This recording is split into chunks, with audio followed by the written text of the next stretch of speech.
Hello and welcome to Unfiltered and Overloaded. And from what I gather, I think now that we've done so many podcasts, are we being nominated again for a second award? Apparently. Anyway, so hi guys, this is a podcast where the volume is high, the filters are off, and the vibes are very neurodivergent. And this is the space where autism and ADHD, in various degrees of presentation, run the mic. This queer space takes centre stage, or should I say the voices, I'll get it right one day. And being too much is actually the whole point. We're talking real life, real chaos, real feelings, with humour, honesty, and just the right amount of dramatic flair. Expect laughs, hot takes, and conversations that bounce around faster than ADHD brain at 2 a.m. So buckle up, stim freely, be yourself, unapologetically, and get ready, because this is Unfiltered and Overloaded, and episode, is it 13 or is it 14? It's one or the other. And it starts right now. And actually, I know there may be a few laughs in this today, but we're actually talking about something quite serious, aren't we, Kroy? Yes, yeah, we are. Yeah, I'm feeling a little bit. The energy is a little bit somber. Yeah, today, I think. we might need to give this a bit of a trigger warning. Yeah, Yeah. So please, folk, we are talking about mental health, in particular men's mental health, and the fact that often there are lives that are lost because of it. So please be aware that this may have trigger warnings, and if any of this affects you, please reach out for support. There are the Samaritans, there's the 111 crisis mental health line, there's friends and people around. And, please do look after yourselves. But we are going to talk about this today because this is a topic that is very close to both Kroy's and my heart, as we both know people who have taken their lives because their mental health was such that they didn't feel like they could reach out, or as and when they did, they didn't get the help they needed. So, Kroy, I think you wanted to share a few things, really, didn't you? yeah. I think because very recently, a guy took his life. I'm not going to say his name because I want to kind of respect that. But it's really, I don't know him personally, but it's through a group that I work with, and I'm struggling with the what, the what's, the whys, the questions, the could we have done more, the coulda, shoulda, woulda's, all those questions, and they're there, that and it's what would have made a difference. What do we need to do? We know waiting times are so long. We know when we call helplines, sometimes we're having to hang on that little bit longer. And, you know, sometimes people don't get to the phone quick enough. So it's hard. It's just got me really overthinking things as usual. Of course, we're trained to deal with this, but it doesn't get any easier. It doesn't stop you from having those things. I am human. It's kind of, me and Ryan have been thinking about this. He's gone a bit quieter these last kind of couple of days. I'm trying not to think about it too much, but it's there. I guess I'm trying to picture the person's face, and make sense of it all. And I don't know. There's so much. It's senseless to me. I don't know how to make sense of it. I don't think you can. Hmm. I don't think you can. They're talking about mental health across the UK. The need for mental health services is reaching such a high level. Numbers of people who are reaching out are at a peak. And honestly, I think that's the tip of the iceberg, because there's been so many people I've spoken to, and in particular guys, who just don't know who to talk to. And when they do try and talk to someone, one of the comments that I remember was, well, I tried to explain it to them, but then I found myself trying to protect them from feeling upset. Hmm. So I minimized it. And, how often do we minimize our troubles and our traumas to others Yeah. because we register their discomfort, and so all too often I think sometimes people try and fix it when what you really needed was someone to listen. Hmm. Yeah. That's the hard bit. Sorry, when you're talking there about holding it all in, I want to do this, but it's hard, but we'll carry on. But it's putting that brave face on. I've had to be that person for kind of the last day to kind of jolly Ryan on a bit and go, do you know what? Come on, we're trained with this. There's nothing we could do, but that doesn't stop me from feeling it. Yeah. When I go back to when my mum died, I made sure that I took the phone call because I felt like I was the only one who could contain that explosion, which is silly because I keep getting the explosion every day. Every day I wake up and go, she's not here, Yeah. and this reactivates feelings for me of, someone was asking me the other day about my tattoo, and I was telling them that without it, I wouldn't be here. I needed to feel something after my mum died. I Mm. needed I needed pain. And to some people that doesn't make sense, but to me, I needed to feel something. There's a bit in, again, from Buffy that I used to watch where there's like a dancing demon comes down and everyone's dancing and singing. She doesn't have anything to sing about. And she's just begging this person to give her something to sing about. Right now, I don't know how I'm supposed to feel because there's no rule book with this. No. There's no warning that, I know we feel things a bit differently with the autism and the ADHD. And I think that doesn't help because then I also straight away go to, I've outlived someone else. And that's almost a privilege that I didn't see that I had. That there's so many people now, like when I was doing the supervision course, there was an actor that died a lot younger than me. And it's hard, it shouldn't be this way, and then you start thinking about what could have been Yeah. if someone had have got through, if someone had have helped, and I know the rational side of me, and I know what my supervisor would say if someone's made their mind up, we can't do anything, but that doesn't make it okay. No.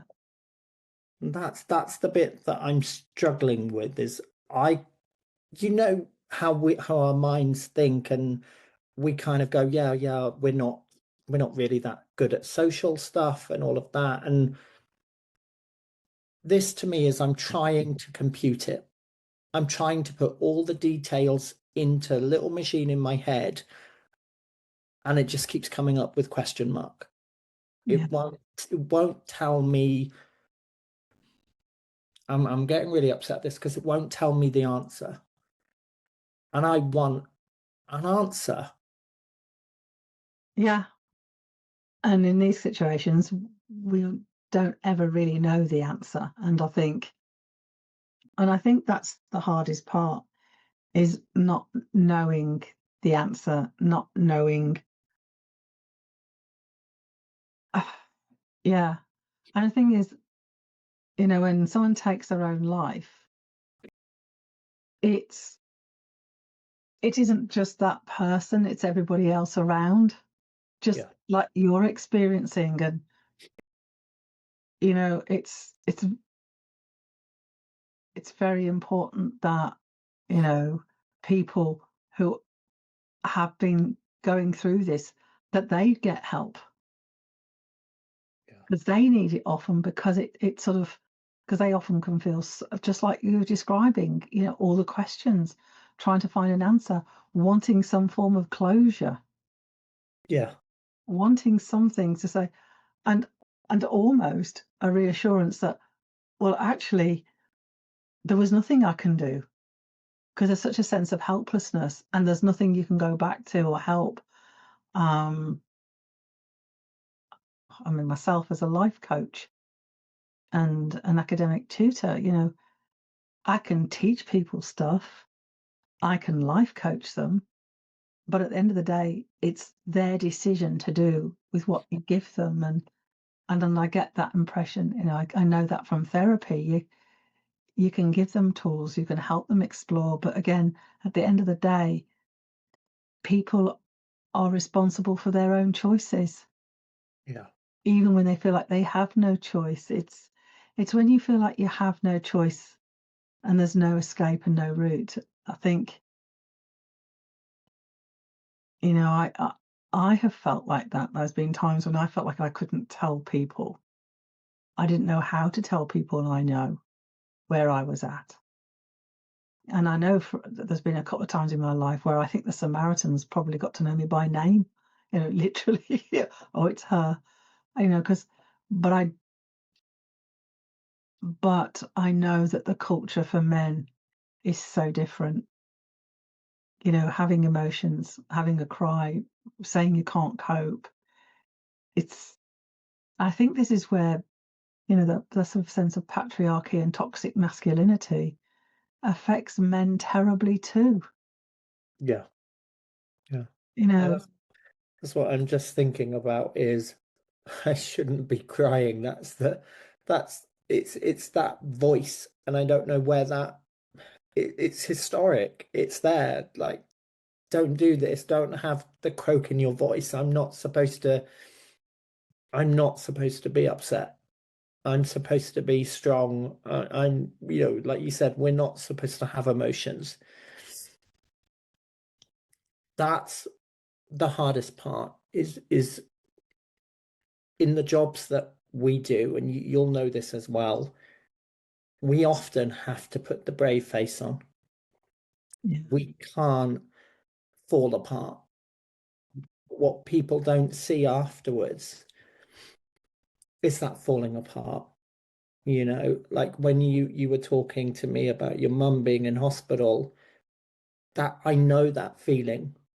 I can go straight back to that feeling and go, I can't stand it because it's yeah, too much. And I think that's what I'm realizing is being autistic, ADHD, being highly empathic, people don't understand what pain that comes with. I can just be sat next to someone and they can say, oh, they don't feel well. Then I don't feel well. I don't know where this is all coming from, or this new feeling. Like usually when I'm feeling very emotional, I will eat. I'm an emotional eater. Right now, I can't stomach it. I don't want to eat anything. I can't. It feels too much. It feels like, why do I get to do these things? When I was growing up, there was a lady that lived just a little way away from us, same village. She was pregnant at the same time as my mum was pregnant with me. mm, Her son didn't make it. He didn't make it. He was stillborn. I didn't get told this until I was like a teenager. Now, we used to have to walk through the cemetery sometimes, and I was always drawn to this small grave. It was his grave. And every time I passed her in the street, I felt uncomfortable because it felt like look at me, look at what I get to do. So I feel that sense of responsibility as I've got to be better. I've got to do these things. And I feel that now that this young lad doesn't get to do the things, doesn't get to all the silly little things, doesn't get to moan, doesn't get to have a whinge, doesn't get just to go and buy some cookies and all those things that, and I get very upset about it, all these things that we take for bloody granted, all these little things that we should be doing that we put off, or we go, oh, I'm not going to do that. Or I've seen parents calling their kids idiots in the supermarket, and I just want to tell them, you don't know the damage you are doing to these people. People don't stop and think. And for a lot of people, they will just go, well, this is just another man. Why didn't he just man up? It's so annoying, that phrase, man up, be mum's little soldier, be dad's little soldier, don't cry, don't have this. You know, doing the workshop with you recently about hugging. You know, we've talked about this many times when a father stops hugging his son. And it's why? Where does that come from? Because I need a hug. Like right now, I'll take a hug from anyone. I don't care. I'll take a hug from anyone. I know. You know, at the weekend when we were doing the workshop, and it was about connection and presence, and you know that self-care pose. Mm. You know, that's that sort of one hand under the armpit, the other one on your shoulder, and just breathing in and just holding yourself. I mean, when I discovered that, I think for me, that was one of the best things I discovered when I was on my own and feeling really alone. Sometimes having a cushion to just, or, you know, just having that self-care pose and just breathing into it and giving myself a hug, you know. And I think sometimes we're not even taught how to manage or how to work with these emotions. Yeah. You know, I mean, my mum's unwell. I had to go into hospital and I didn't want to leave her, but you know, at 1:30 in the morning, because she knew I was working, she was going, you know, I'll be fine. I'm going to get admitted. I'm going into the ward. And I just stood there and I couldn't help it. I love her. And I just could the tears were just pouring down my face. And I didn't want to be upset because I know she's ill. I didn't want her to feel worried about me. And in the end, we just both laughed at it and went, we're both worried about each other. I said, yes. And we're worried, yes. So we just got it out. But I mean, I could do that because I've got a good relationship with my mum. But I mean, what about if people don't have good relationships with their parents? If they don't have good relationships in their lives where they can just let go and be with? Yeah. And you know, for guys, having, you know, I think it was what was one of the most wonderful things is when I have seen guys do some of this work, this some body somatic work, this reframing, this nervous system work, and getting in touch with their emotions and with their bodies in a real sense, and doing it together as men, you know, and I've seen it in groups of men do this, and it's so powerful. Yeah. And somehow when you watch this and you can sense that there's such a strength that flows between them and together. Actually, it's awesome. This is it. It's hard because, you know, just looking at the kind of statistics, and it's telling me that males account for 75% of all suicide deaths. That the male suicide rate is over 3 times higher than the female rate. And yet, when do you hear about it? Not until something like this happens. We're not, with everything, we're not talking enough. We're not doing enough. You know, things are shutting down because of funding. And it's then where do you go? And I know this sounds really trivial, but even like thinking about the other day when I needed something, I was like, great, what shop do I go to get that? It's not available anymore. Where do I go to get, you know, even going to the supermarket, I don't have interaction with anyone. No one asks me if I'm okay. I know we check in on each other, but very rarely does anyone else kind of check. Even in the work that we do, it's, oh, you've got to be there for them. Yeah, And people don't stop and ask and go, how are you? How are you yeah, actually doing? And I know with men and the men that I work with, you have to ask that question twice. yeah, Don't just ask once and walk away, because that's not the answer. You have to go in and you have to ask twice. You can ask, how are you? But then really ask and mean it. And don't shy away when, like for me right now, I'm in a mess. Don't shy away from that. Be there, hold it, talk to guys. Don't this isn't a game that we're trying to win over each other, males and females. This is not me saying that females don't take their own lives, because they do. yeah, This is me saying, can we just talk about it? I'm not trying to do the potato game. yeah, Often in some of the groups I'm in, if I mention that I was raped in college, I will get, oh well, men aren't abused as much as women. And it's like, I'm not trying to take away from anyone. But can we just be human enough to recognize that yeah, someone's been hurt? And like you said before, the family that's left behind, us, we're left behind. We have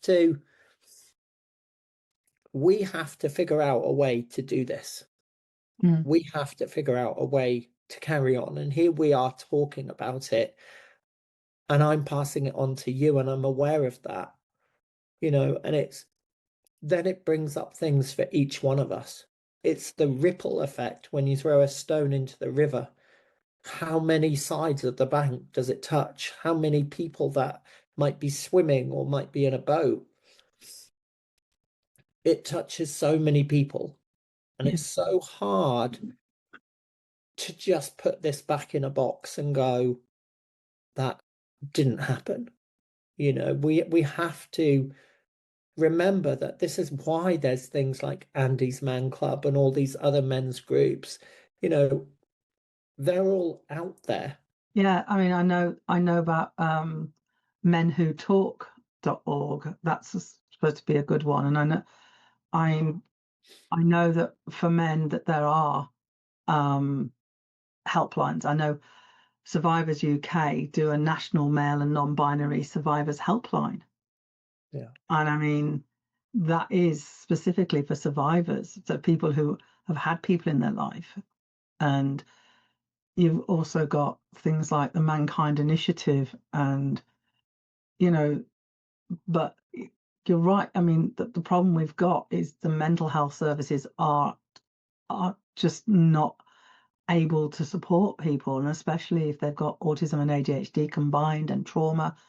I know of people who've been trying to get proper joined up care and support, mental health support, practical support, and they've been waiting years. Yeah. And they've been waiting years, and it's the battles and the struggles and the lack of understanding. I mean, it's hard enough for men per se, Mm. but when you've got autism and or ADHD and anything else that often goes along with those conditions, then they've got people who aren't trained, who don't understand Yeah. systems that keep being reorganized from one government to the next, one fund cutting to the next, one streamlining, whatever. There's nothing that's in place and stable, let alone if you move from one county to another, one area to another, you move from one trust to another, then things get lost in communication.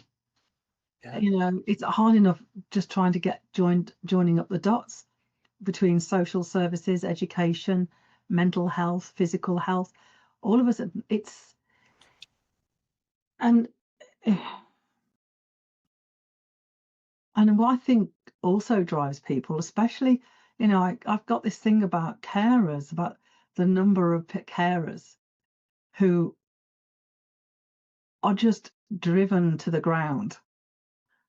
And again, focusing on men, I know there's many women out there, but I've met so many male carers and non-binary, LGBTQ, disabled, and trying to get support for them can be incredible. And especially when they suddenly stop caring Yeah. and their whole lives, they've lost their life and they're lost.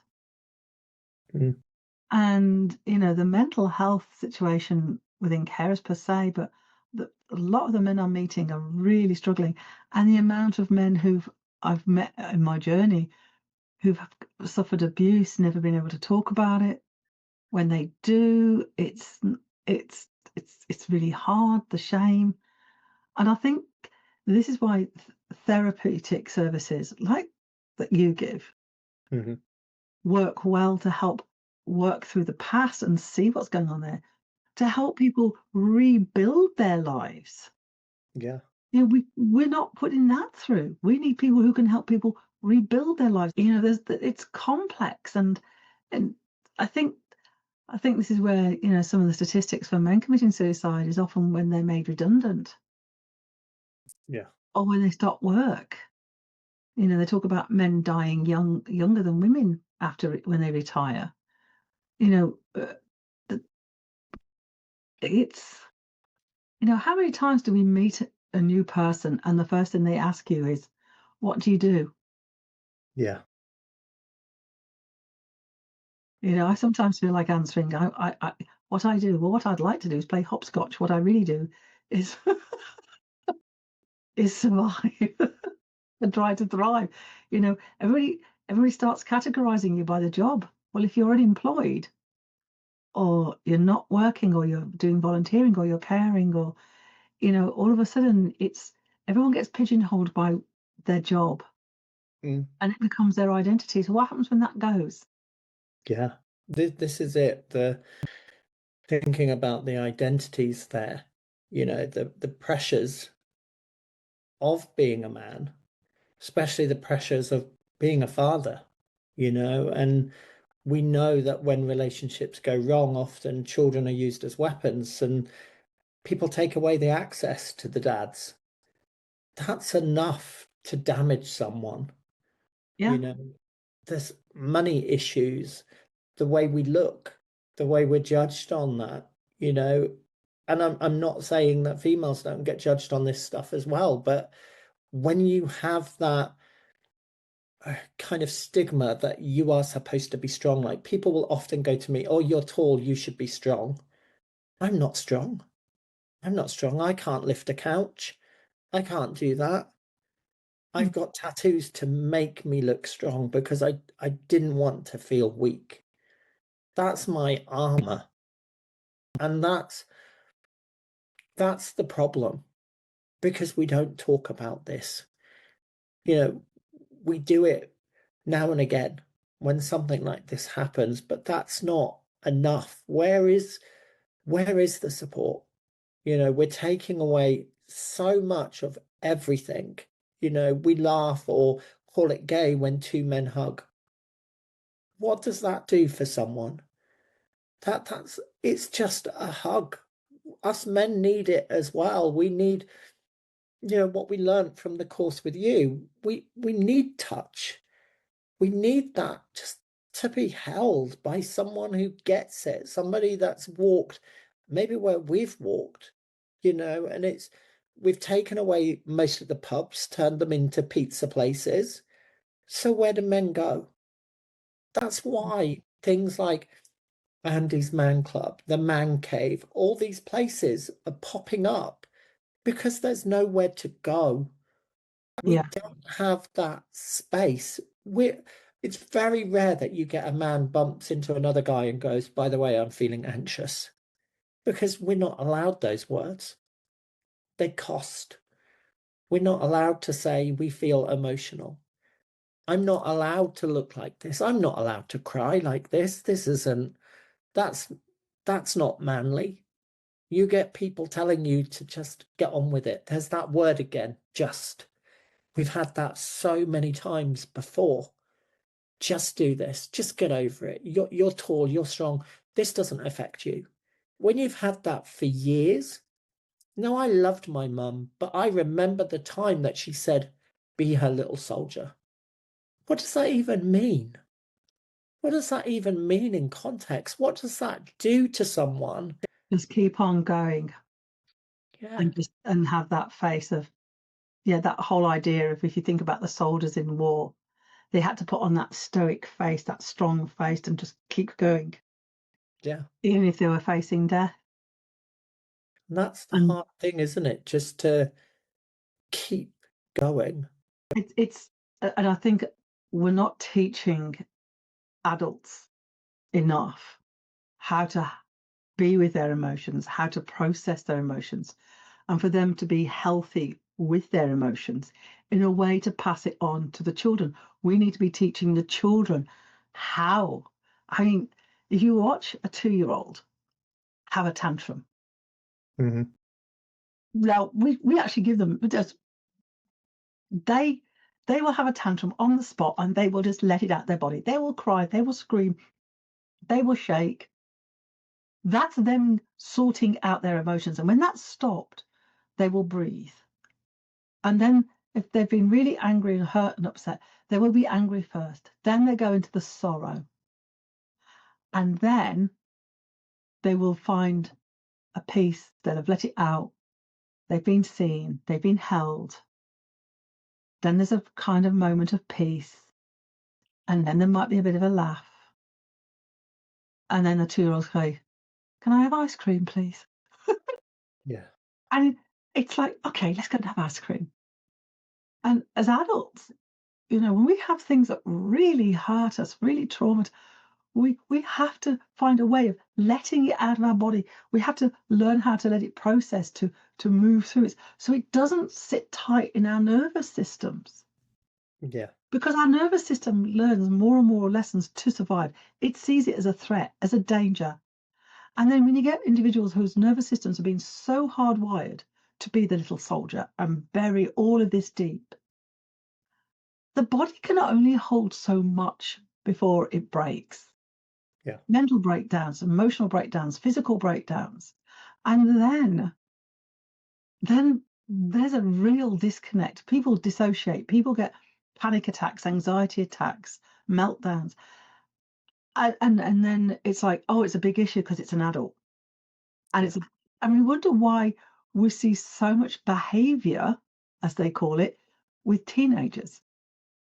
If they're not taught how to explore, how to expand, find their own identity, if they're not given the spaces to rebel, well, of course they are. They're trying to discover, what are the boundaries? What can I be? What can I do? And the sense of injustice, holding a space just for men. I felt really privileged because I'm not a guy, for starters. And that, holding a space for men and walking it through. Yes, I had to, in that moment, I'd never done that before. I'd done mixed, I'd done all women, but to do a men's group, and that's how the cookie crumbled that time, Yeah.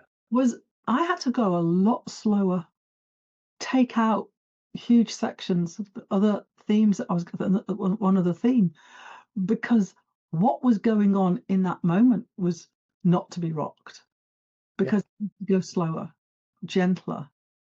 Yeah. And yes, guys, and it's not saying that you're simpler or a bit slower. It was because this is a whole new space, for the men who were involved. Yeah. And I mean, and it was a real privilege, and it was really special. Yeah. It was very powerful. Um, I learned a lot, and I must admit, in the space where the guys were all together, I had goosebumps. I just sat quietly, just holding myself, holding the space, feeling so privileged. I mean, I'm so fortunate because I do LARP, and at Empire, it's like 4,500 people. And there I see guys free to hug, I actually see they've come off the battlefield and they'll all collapse and they've lost a comrade, and they will in character, but you can see they're also out of character. But they will hold each other, they will hug each other, they will sit in a tent, 6 of them, and just all collapse and hold space with each other. And it's so powerful. Yeah. So incredibly powerful. It's beautiful. And I don't see them as lesser man. No way. These are some of the strongest men on the field. And yet they are some of the most gentle and compassionate and who will express. And they are in turn teaching others that. Yeah. Young lads see that, teenagers. And all of a sudden it's like, it's okay. It's okay to hug. It's okay to walk arm in arm boldly down the main avenue of the trading shops and go, right, we're going to look for something. Come on. Yeah. It's,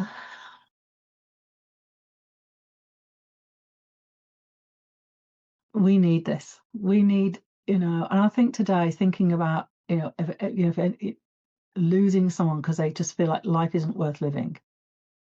And sometimes as practitioners, it can be hard to tell when you hear someone say, I don't want to live anymore. Yeah. And when you start to unpick it, sometimes they just don't want to live the life they're in, but Yeah. they can't see a way out. And Yeah. sometimes it's like, I can't live within myself. I can't cope with this. And it's very difficult. How do you walk alongside people like that? And Yeah. this is something we all need training in. We all need to be taught how to hold our emotions, how to walk alongside people, and not always trying to fix, but to help them be seen and heard. And that's the key thing. Yeah. Not pull yourself together. This is, I think, what I'm struggling with is, yes, we're trained in it, just like doctors are trained that people are going to die. But this doesn't get easier. No. This doesn't just, I don't know how to just be. I mean, I've worked today, I've paid attention, I've done what I needed to do. But I know I have a supervisor that I can go to. I know I have friends that I can call on. I know if I'm not feeling great, I can just ping you a message and we sort each other out. We're there. And that's what friendship is.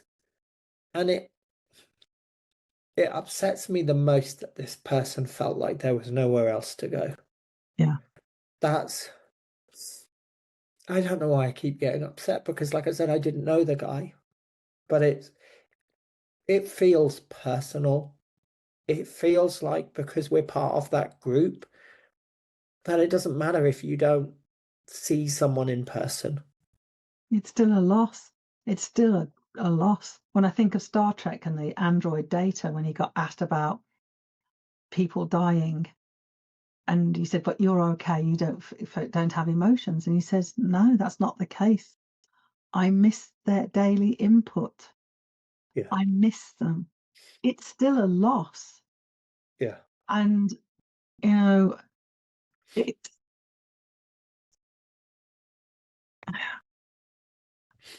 I think something I heard, the day it starts getting easier is the day when you stop practicing. Yeah. Yeah. Because at the end of the day, it's, I suppose, experiencing the full range of emotions and being willing to feel that range, loss, grief, anger, as well as joy, delight, pleasure.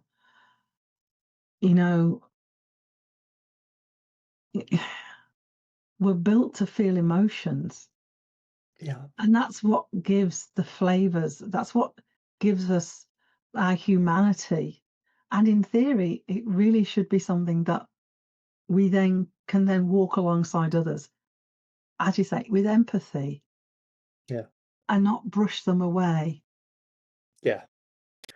I think that's it, is just what we leave behind, the legacy, and not not to think badly of these people, to know that they were just struggling. And if we can put money into that system and make it better, we talk about the NHS, and I know they do their best, but it's not good enough. It's not good enough that we're losing people. We go back to that statistic of 75%. That's not good. That's not good. Not even 1% is good. It should be nothing. Yeah. This shouldn't, we're in 2026. This shouldn't be happening. Not to anyone, not to any gender. We know what's going on in the world today. And I know it is hard to live in this world. I know that. I know it's hard to be me. I know it's hard to be autistic and different and queer and to feel all these things. I know right now it's hard sitting here. I know I want a hug from someone, and I know I want to see my mum, and that's making me sad because I'm not going to get that again. Yeah. I'm not going to have that moment anymore. So we have to make sure that people who hear this understand where they can go and understand that just keep talking, no matter how difficult it is. And look at me, I'm a blubbering wreck right now, but we're talking. We're not shying away from it. We're not cutting, this isn't going to be edited. I don't need to edit this. This is just how it is. Yeah. I want people to see and hear how we're dealing with this, and it does hurt.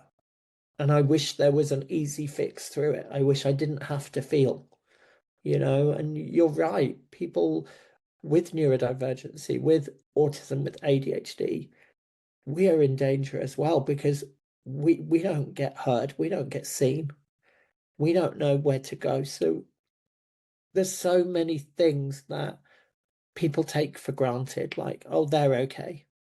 They're okay. They've got someone, or they've got a smile on their face today. It's very easy to paint a smile on and just go, everything is fine, when Yeah. everything's not okay.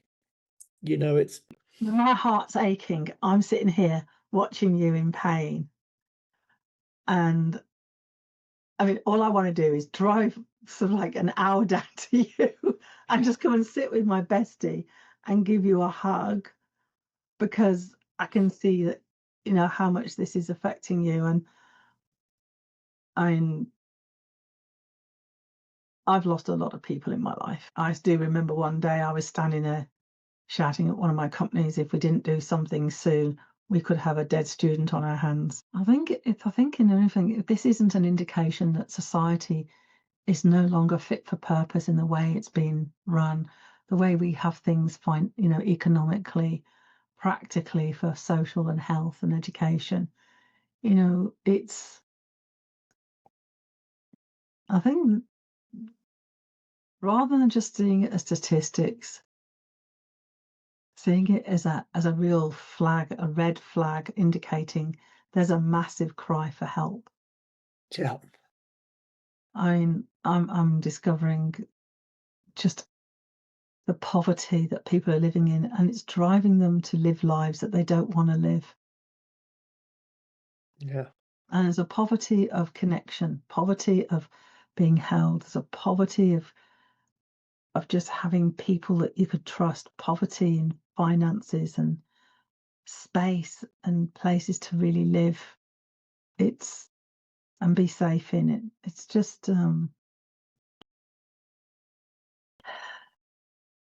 well, it's again, I think it's there anyone listening, there are helplines. There are helplines. You've always got the Samaritans.